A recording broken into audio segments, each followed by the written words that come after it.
Pessoal, agora nós vamos estudar as fontes do direito administrativo. Eu diria, provavelmente, que de tudo que a gente está estudando nessa aula de hoje, veja que ela é uma aula muito importante. Só que o assunto mais cobrado desta aula é este assunto aqui. Este aqui cai muito em questões de concurso público, tá?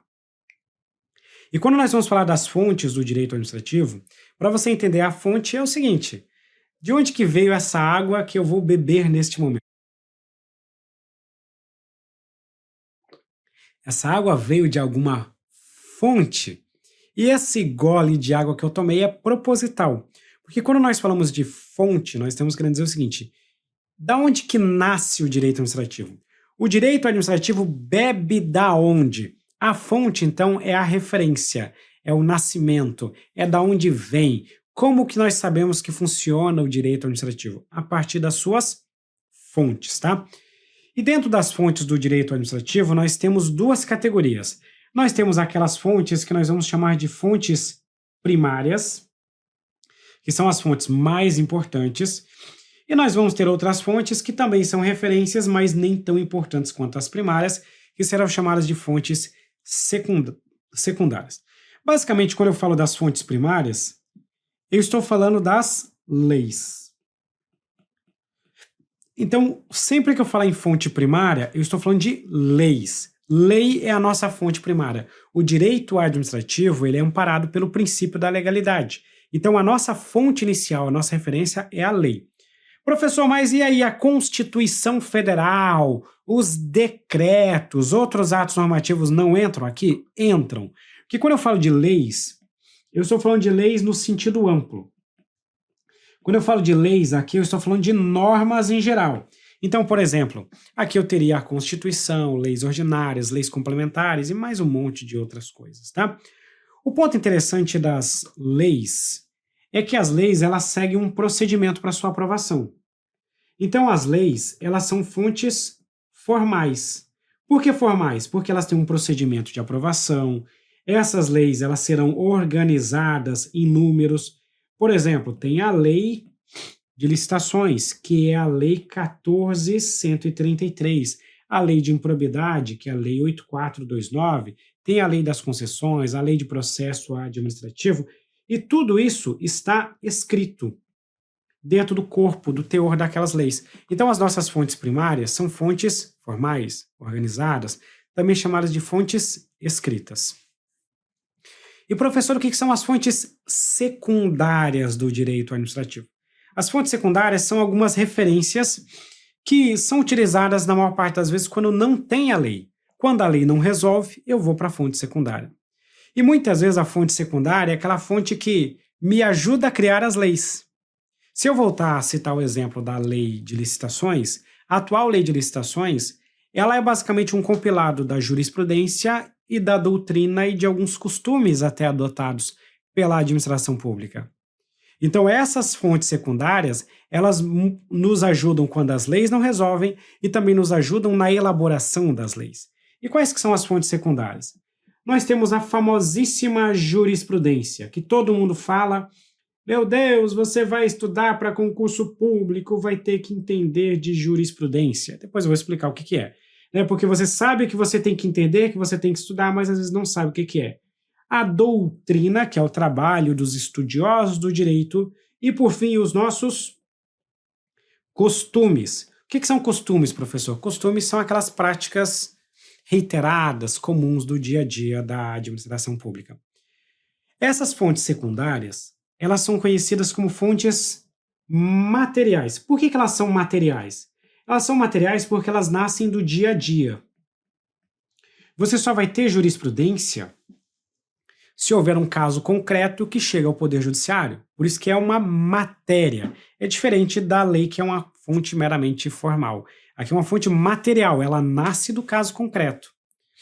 As fontes secundárias, elas também são conhecidas como fontes não organizadas. Olha, hoje, a gente até pode falar que a jurisprudência está ficando, tem uma organização assim e tal. Até tem, mas eu não quero que você olhe para a realidade, eu quero que você olhe para a teoria. Quando alguém te perguntar, a jurisprudência é uma fonte organizada ou não organizada? Você vai dizer que ela não é organizada. E por que eu posso falar que ela não é organizada?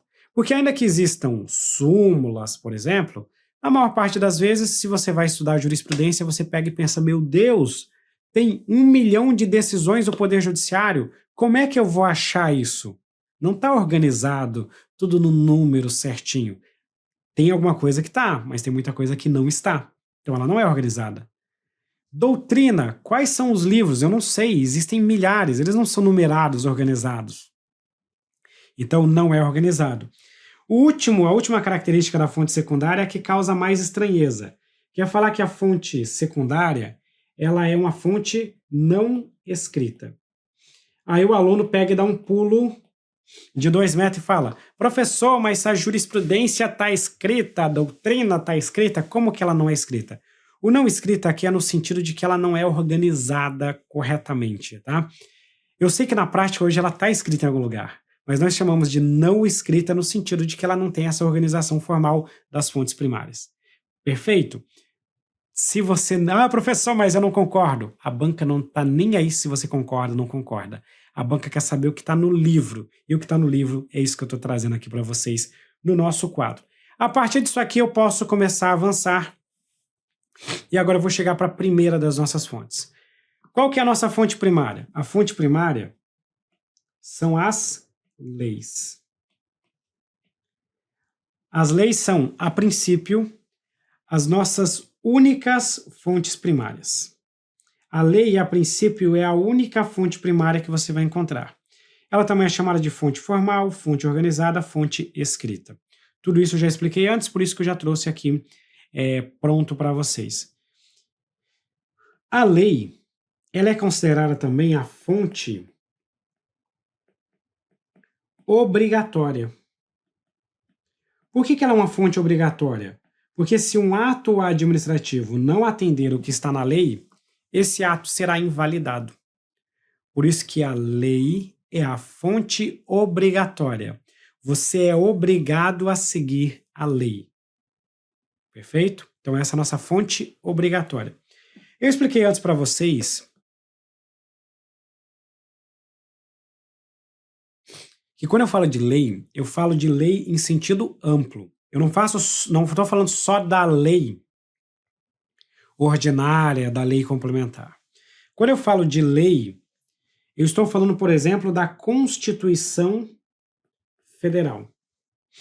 Eu vou colocar assim, ó, entre aspas, das demais constituições. Por que eu estou falando de demais constituições?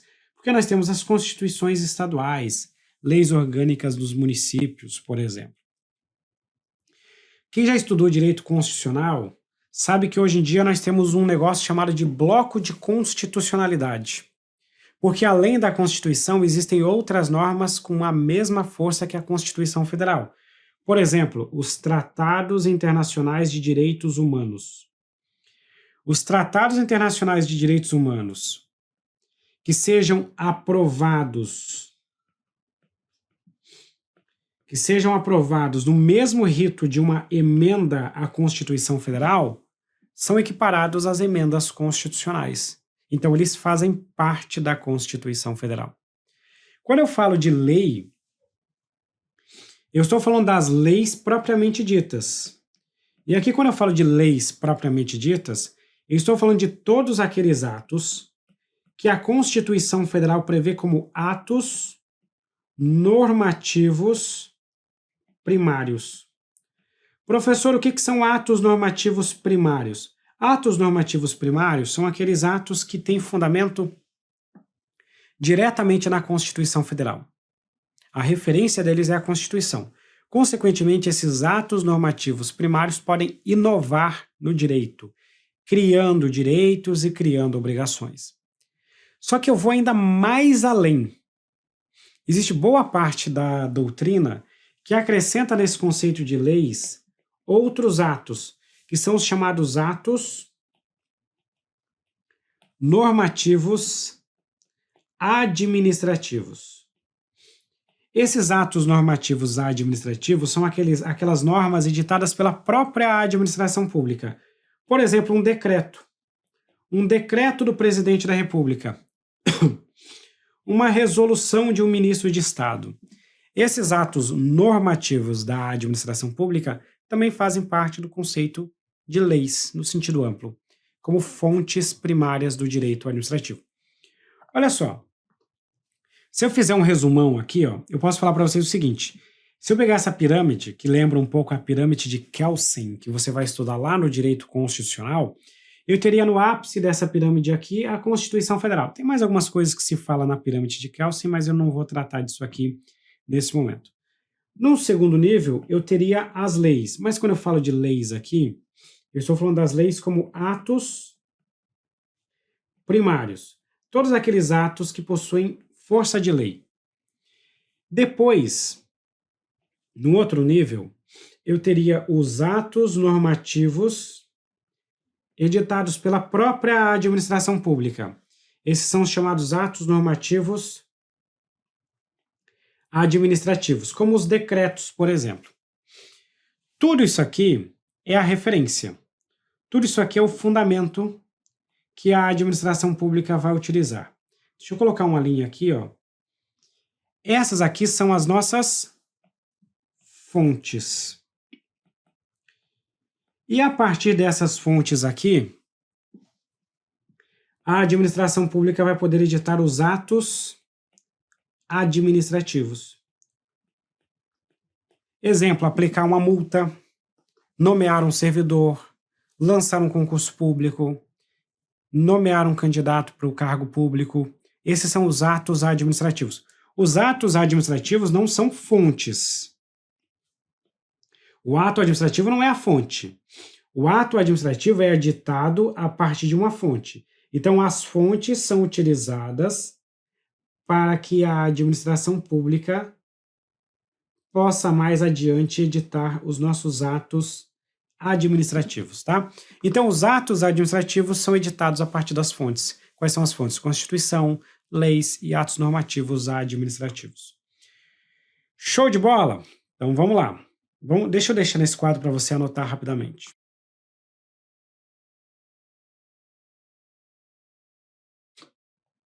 Agora, eu vou falar do próximo tópico. Eu vou falar da jurisprudência. Você já ouviu falar que você vai ter que estudar jurisprudência em algum momento. Mas o que é jurisprudência? Da onde que nasce essa história de jurisprudência? Como é que eu vou estudar isso aí, professor? Quando nós falamos de jurisprudência, nós estamos falando de um conjunto de decisões que são adotadas pelos tribunais. Quando eu falo de tribunais, eu estou falando daqueles tribunais que compõem o Poder Judiciário. Só que não é qualquer decisão do tribunal. Eu estou falando de uma decisão do tribunal que é uma decisão reiterada. Professor, o que significa reiterado? Não entendo esse juridiquês, professor. Decisões reiteradas são decisões repetidas. São decisões que têm o mesmo sentido. Exemplo, quando eu comecei a estudar para concurso público, não existia aquela história de direito à nomeação do candidato que passava dentro das vagas. Hoje você sabe que se você obtiver aprovação dentro das vagas, você vai ter um direito à nomeação. Onde é que está escrito isso? Na jurisprudência. O Poder Judiciário passou a decidir reiteradamente, ou seja, repetidamente, que o candidato que passasse dentro das vagas do edital teria direito à nomeação. Isso é uma jurisprudência. Se formou uma jurisprudência nesse caso. Essa decisão é uma decisão reiterada sobre o mesmo assunto, sobre a mesma matéria. Então, começou a chegar no Poder Judiciário pedidos de pessoas, de candidatos aprovados para que eles fossem nomeados. E o Poder Judiciário, nessa matéria, firmou uma jurisprudência. Quando você passar dentro das vagas, você deverá ser nomeado. E o que forma a jurisprudência? Como é que eu vejo a jurisprudência? Bom, a jurisprudência ela pode estar em súmulas. O que são súmulas, professor? Súmulas é uma forma que o Poder Judiciário adotou para ele organizar, para ele formalizar, para ele dar publicidade à sua jurisprudência.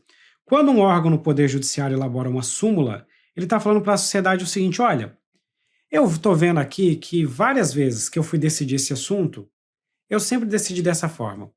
Então vamos fazer o seguinte, eu vou colocar isso numa súmula para que todo mundo saiba que esse é o meu entendimento. Então quando você pega uma súmula do STJ, é porque o STJ resolveu formalizar, deixar mais clara a sua jurisprudência. Outra forma que o judiciário faz é utilizar as teses. O que são teses? Teses são pequenos resumos em que o Poder Judiciário firma um entendimento para se aplicar em várias decisões ao mesmo tempo. Isso é uma tese. Exemplo, quando se existia essa dúvida sobre direito à nomeação, esse assunto chegou para o STF. O STF pegou e falou o seguinte, ó, para todo processo sobre direito à nomeação, que eu vou tomar uma decisão aqui, todo mundo vai decidir igual. E ele elaborou uma tese. É uma tese de jurisprudência, uma tese de repercussão geral.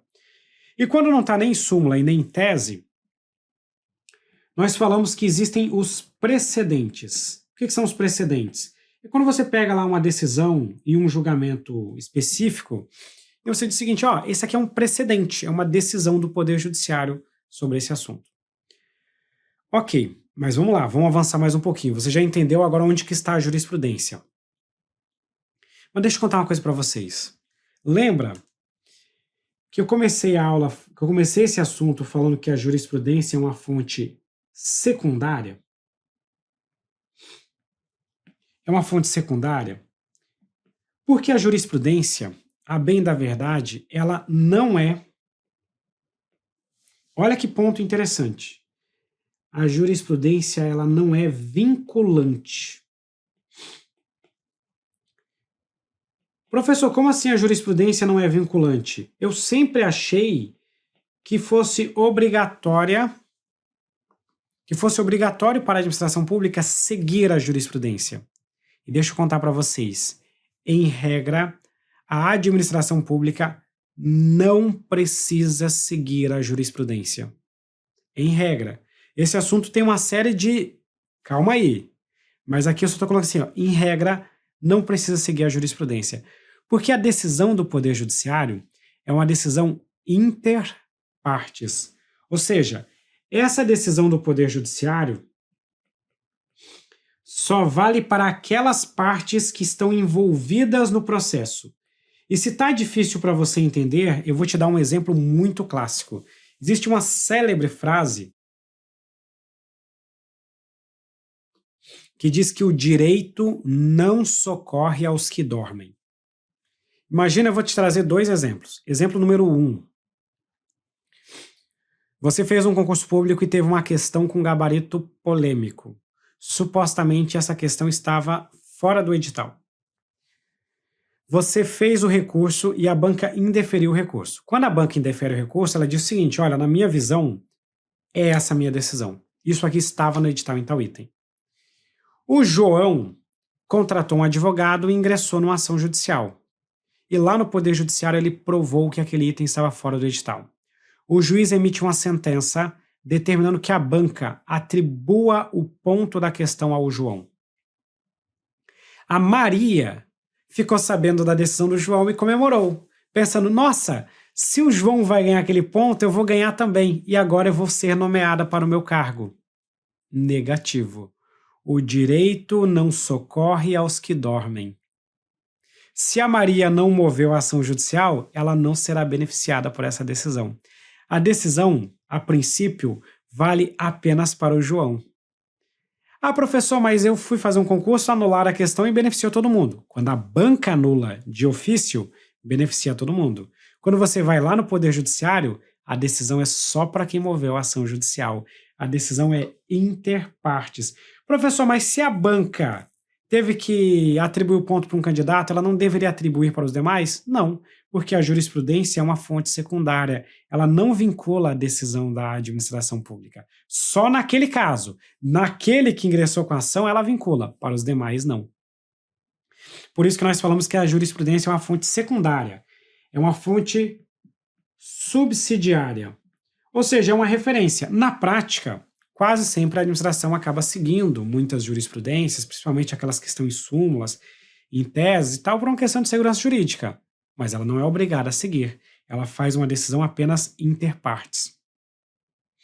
Professor, mas é sempre assim? Não, não é sempre assim. Existe uma exceção. Na verdade, existem duas exceções.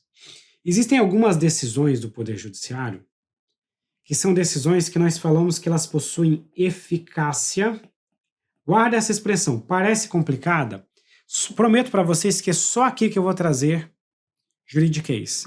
Essa decisão é chamada de decisão com eficácia erga omnes. O que significa erga omnes? Erga omnes significa para todos. Então, quando você tem uma decisão judicial com eficácia erga omnes, essa decisão é vinculante, porque essa decisão vale para todos. Essa decisão é obrigatória.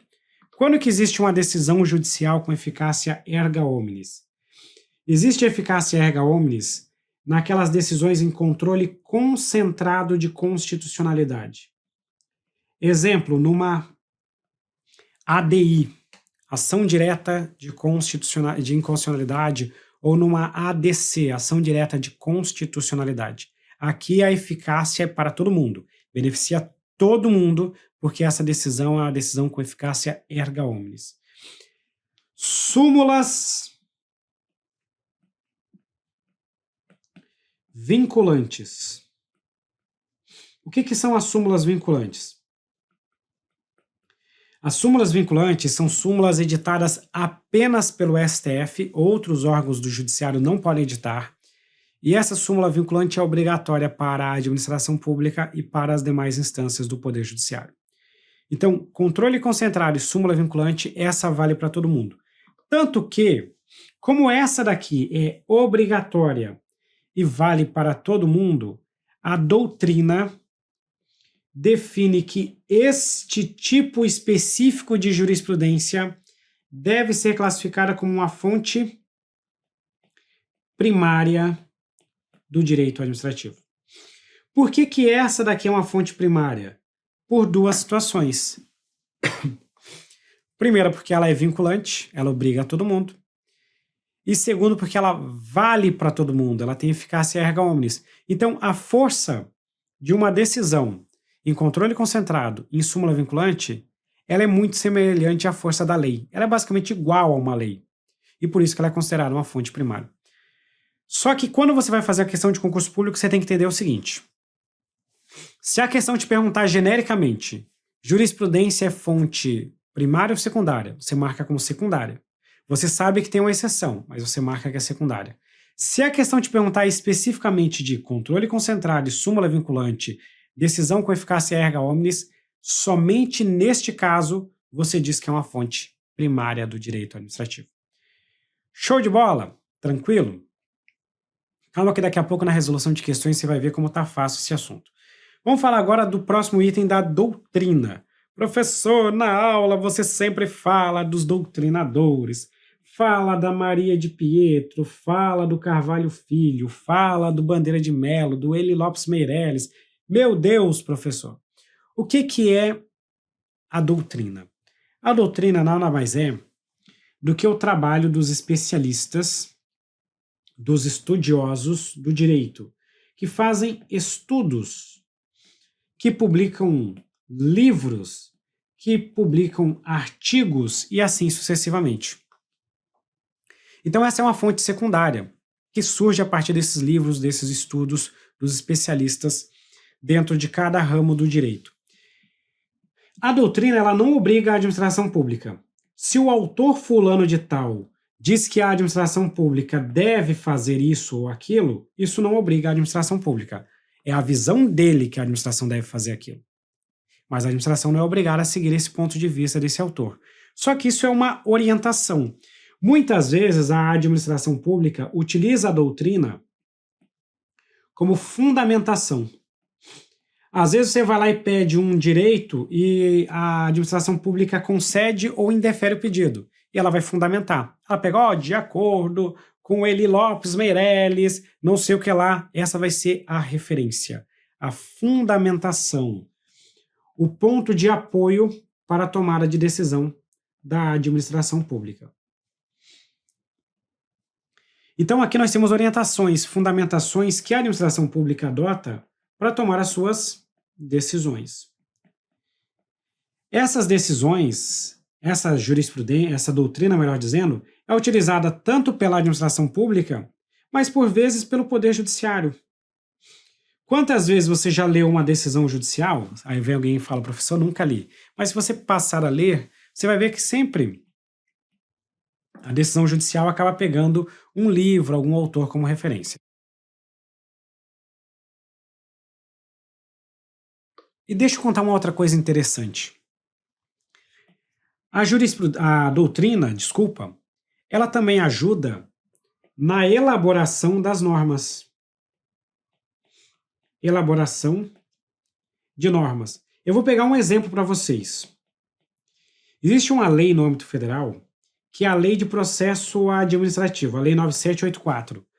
Quando você estuda atos administrativos, depois você vai lá no artigo 54 e 55 da Lei 9784, você vê que o que você estudou em atos é basicamente o que está na Lei 9784.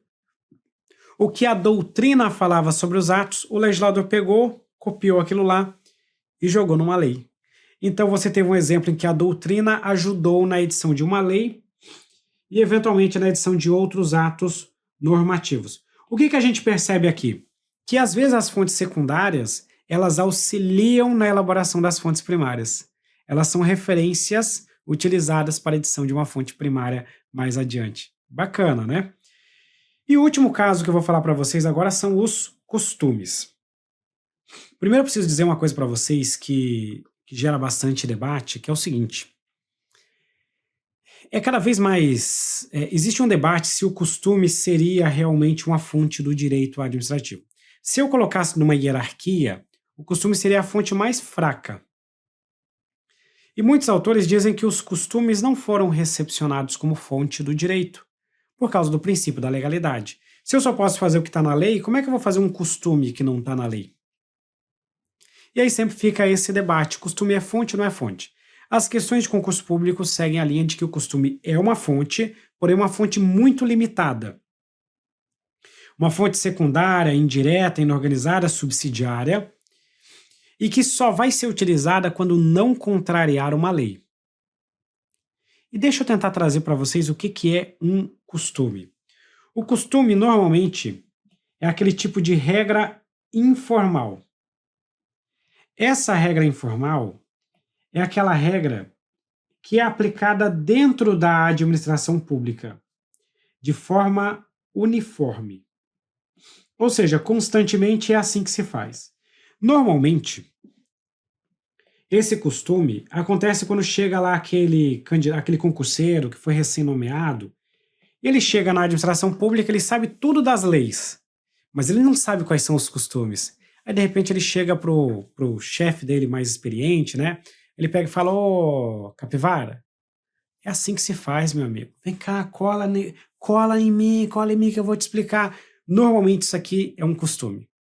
É aquilo que é adotado no dia a dia da administração pública de forma constante, de forma uniforme. E, basicamente, isso é adotado de forma tão comum na administração pública que existe basicamente uma consciência de obrigatoriedade. Como assim uma consciência de obrigatoriedade? Vou trazer um exemplo para vocês. Determinado órgão da administração pública funciona sempre, das 8 às 17. E pausa 1h30 no almoço, do meio-dia a 1h30. Sempre das 8 às 17, com um intervalo de meio-dia a 1h30. Certo dia você estava elaborando alguns estudos, alguns trabalhos e perguntou o seguinte, tá, qual que é a lei ou o regulamento ou outro ato normativo que define o nosso horário de funcionamento? Aí você pergunta para um colega de trabalho que está há mais tempo. Você fala, pô, cara, pesquisei em tudo e não achei. Aí seu colega de trabalho pega e fala o seguinte, cara, sei lá, trabalho aqui há 15 anos e sempre foi esse horário. Aí você vai para o seu chefe. Ô chefe, onde é que está escrito esse nosso horário de funcionamento? Que eu preciso fundamentar aqui um trabalho que eu estou fazendo. Aí ele pega e fala, cara, não sei, tô aqui há 20 anos, sempre foi esse horário. Aí você vai lá no servidor mais antigo e pergunta para ele, ô fulano, você poderia me ajudar aqui? Onde é que está escrito esse nosso horário de funcionamento? O cara pega e fala, não sei, sempre foi assim. Ou seja, esse horário de funcionamento é adotado de forma uniforme e constante. Existe uma consciência de obrigatoriedade, porque nós imaginamos que sempre seria esse horário. Todo mundo achava, ah, não, isso aí deve estar escrito num decreto, numa lei, numa portaria, em algum lugar está escrito isso. E aí, na hora que você vai procurar, não está escrito em nenhum lugar. Isso é um costume. Para que esse costume seja considerado uma fonte do direito administrativo, é imprescindível que ele seja adotado por um longo período. Tipo assim, eu nem lembro quando que começaram a fazer isso aí. Isso é um longo período. Esse costume não pode ser contrário à lei. Lembrando, né? Então, o costume, ele nunca pode ser contra legem, contrário à lei. E o último caso eu já coloquei aqui em cima. Existe uma consciência de obrigatoriedade. O que significa essa consciência de obrigatoriedade? É como se todo mundo imaginasse que esse costume estava escrito, estava previsto em alguma norma. Não estava, mas todo mundo sempre achou que estivesse. Ah, o uniforme é dessa forma, o formulário é assim, o horário de funcionamento é dessa forma. Você precisa conceder essa etapa de manifestação para o interessado. Se isso não contrariar a lei e é adotado por longo período de tempo, e existe uma consciência de obrigatoriedade, isso é considerado um costume administrativo. Vamos resolver as questões?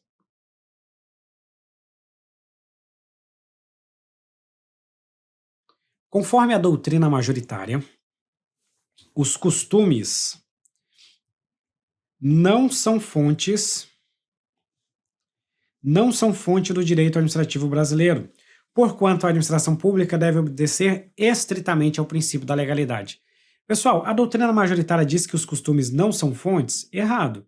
Existem autores que criticam os costumes, mas ainda assim prevalece o entendimento de que os costumes são fontes do direito administrativo. O que não pode acontecer é o costume contrariar a lei. Então, esse item está errado.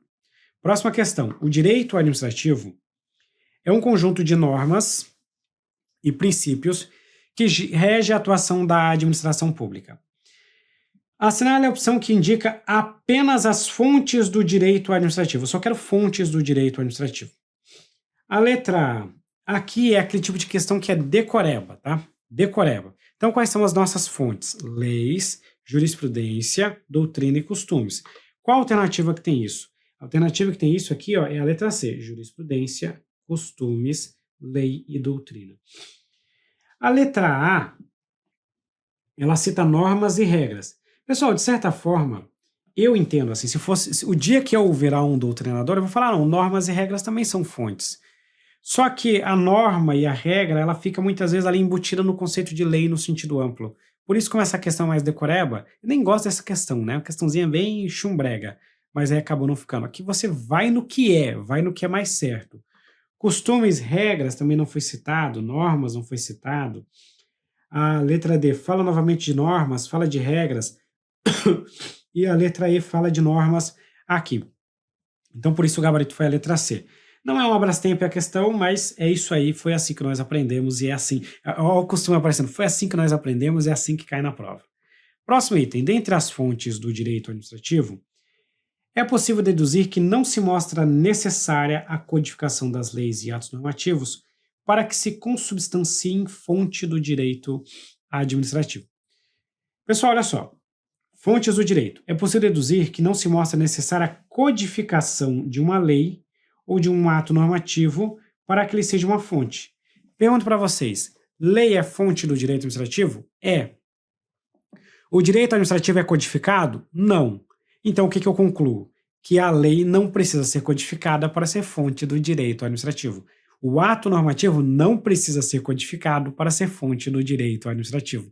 Porque se houvesse essa necessidade, a gente não teria fonte. Porque o direito administrativo não é codificado. Então, as leis e os atos normativos são fontes, mesmo não sendo codificadas em um único texto, como acontece com o Código Civil, o Código Penal e etc. Logo, essa questão está certa. Próximo item. O direito administrativo brasileiro é formado por muitos conceitos, princípios, elementos, fontes e poderes. Verdade, né? Tudo isso aqui forma o direito. As principais fontes formais do direito administrativo, segundo a doutrina majoritária, são a Constituição, a lei, os atos normativos da administração pública. Qual que é a fonte formal? A fonte formal é a lei. Lei no sentido amplo. E a lei no sentido amplo envolve o quê? Envolve a Constituição, envolve as leis como atos normativos primários, envolve os atos normativos da administração pública. Só lembrar dessa pirâmide aqui que nós fizemos, ó, Constituição, leis, atos normativos da administração pública. Consequentemente, voltando para essa questão, ela está correta. Próximo item. Os atos administrativos normativos constituem fonte do direito administrativo. Também certo, né? Atos normativos são fonte do direito administrativo? São fonte do direito administrativo. Outra questão. De forma indireta, no direito administrativo, as fontes inorganizadas influem na produção do direito positivo. O que é a fonte inorganizada? Doutrina, costume, jurisprudência. Elas influem na produção do direito positivo? Professor, o que é o direito positivo? É o direito escrito, são as leis. Isso é o direito positivo. As fontes inorganizadas influenciam na produção do direito positivo? Sim. Apesar de as atividades opinativas e interpretativas serem consideradas fontes que influem nessa produção. Cara, sendo assim bem sincero, essa questão, a gente sabe que ela está certa, mas ela está bem mal redigida, né? Aquele tipo de texto que esse apesar aqui, ó, ele não faz o menor sentido aqui dentro dessa questão. O que essa questão está querendo dizer? Que fontes inorganizadas, opinião, interpretação influenciam na produção das leis. É isso que ela quer dizer. Isso é verdade? É. Por causa disso, eu posso marcar essa questão como certa. Está mal redigido, mas nós sabemos que está certo, e eu trago aqui para vocês questões bem redigidas e mal redigidas, porque você tem que saber resolver todas elas. Última questão desse bloco. Embora a administração pública seja regida pelo princípio constitucional da legalidade, isso é verdade, ela é regida pelo princípio da legalidade, decisões judiciais podem servir como fonte para o direito administrativo, inclusive com força vinculante. Olha só, decisão judicial pode servir de fonte? Pode. Decisão judicial pode ter força vinculante? Pode. Em regra, ela não tem. Em regra, ela só vale entre partes, mas ela pode ter força vinculante. Por exemplo, as súmulas vinculantes e as decisões em controle concentrado de constitucionalidade. Então, por isso, esse quesito aqui está certo. E assim nós fechamos esse bloco da nossa aula.